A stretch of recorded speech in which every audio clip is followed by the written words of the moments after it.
Class 12 বাকিটা তারপরে করাবো আজকে। So the last time I'm repeating page 74. Tell me why are you got up like that? So this is the Natalia asked Lomov the reason of each such a dress. Lomov excited. You see, Natalia Stepanovna. The fact is, I made up my mind to ask you to hear me out. So again, he stammers, he vacillates, he hesitates. So I want you to hear me out, to hear my words. Of course, you will be surprised and perhaps even angry. So perhaps you may be surprised because of my words, and you may get angry also. But he wants to say something, but he cannot complete his sentence. Aside, it's awfully cold. Aside, it's this expression is meant for the audience, not for Natalia. It's awfully cold. He feels cold.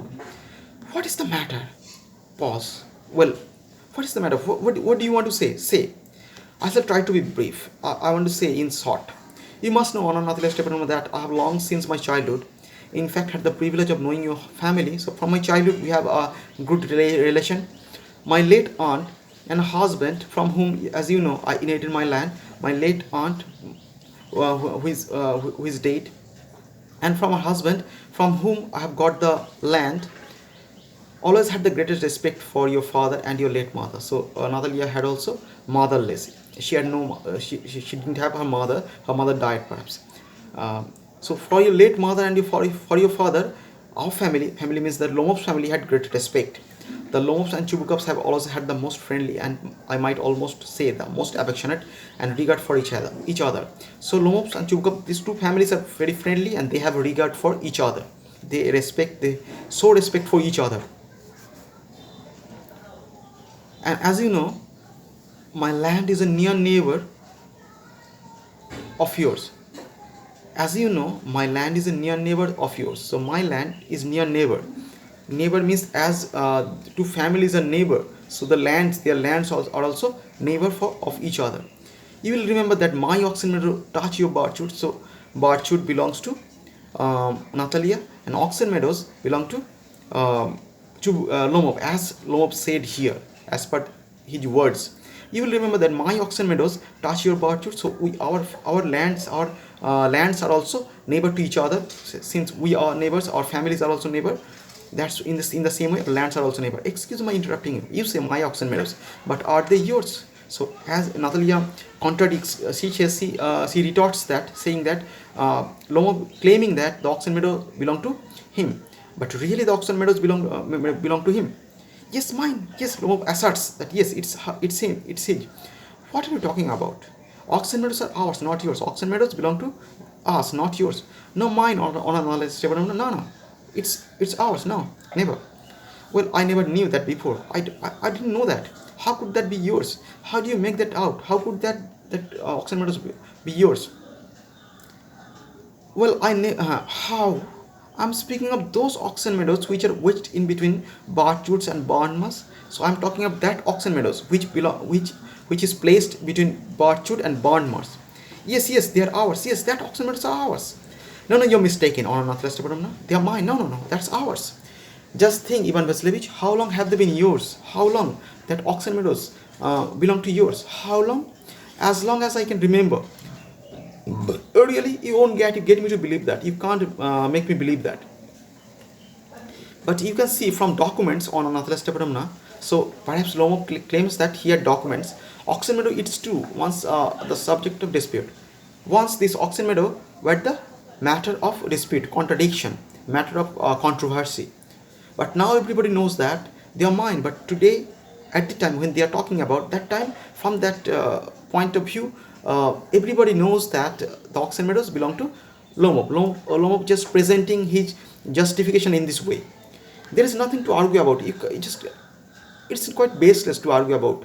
You see, my aunt's grandmother gave the free use of these meadows in perpetuity to the peasants of your father's grandfather. My aunt's grandmother, so it's a long story.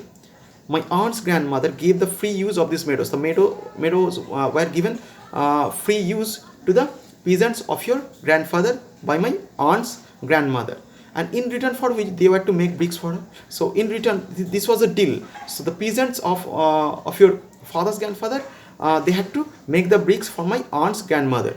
So in return, the peasants will be allowed to use the land, oxen meadow, in perpetuity.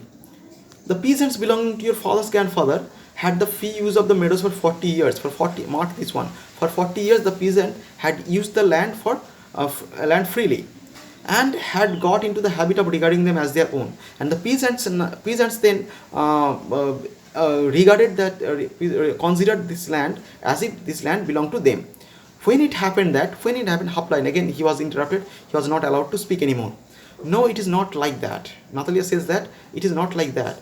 Both my grandfather and grandmother, grandfather and great grandfather reckoned that their land extended to Bournemouth. So Natalia says that her grandfather and the father of the grandfather, reckoned means considered, that their land extended to Bournemouth. Their land stretched up to Bournemouth, which means that Oxen Meadows were ours. So Natalia points out that since Lomov already claims that Barchwood belonged to Natalia, and Natalia points out here that her forefathers, one of her forefathers, they claimed that their land stretched up to Bournemouth. So according to Lomov, the Oxen Meadow is wedged between Bournemouth and Barchwood. So since Barchwood is already belonged to Natalia, and one of the forefathers of Natalia claimed that their land extended up to Bournemouth, so automatically the middle portion, the Oxen Meadow that lands in between Bournemouth and Barchwood, automatically it becomes theirs, Natalia's. So Natalia just presenting the argument in this fashion, which means that Oxen Meadows were ours. I don't see what there is to argue about. It's simply, there is nothing to argue about it. It's just a quite foolish one. I will show you the documents, Natalia Stepanova. But I have the documents.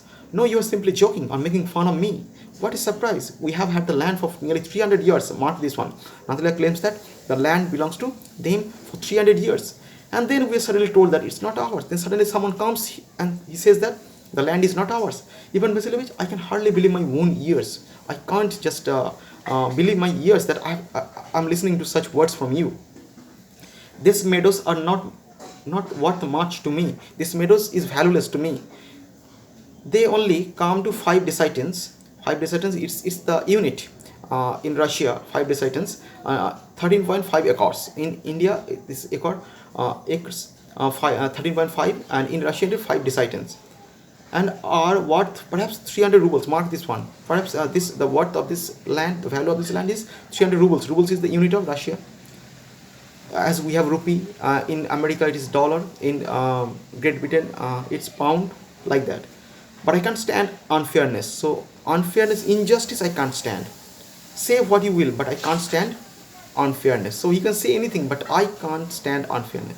Hear me out, I implore you. The peasants of your father's grandfather, as I have already had the honor of explaining to you, used to bake bricks for my aunt's grandmother. So as she is repeating the same thing. The peasants, they were entitled to make the bricks for my aunt's grandmother. Now my aunt's grandmother wishing to make them a pleasant. So again half line. So my aunt's grandmother wanted to. He was interrupted. I can't make head or tail of all this about aunts, grandfathers, grandmothers. I just can't understand what you are talking. Aunts, grandmother, grandfather. What? This is all rubbish. The meadows are ours. That's all. So Natalia is asserting. She is perhaps suppressing all the words of Lomov. That meadows are ours. That's all. The deal is done there. Mine, ours. You can go on proving it for 2 days. 2 days on end. For infinite time, you can put on dress. It doesn't matter, but you can't prove it. You can go and put on 15 dress jackets. So again, silly utterance. 15 dress jacket. It is quite out of sort. This expression is quite out of sort in this perspective. So you can put on 15 dress. Yes, yet you cannot prove anything.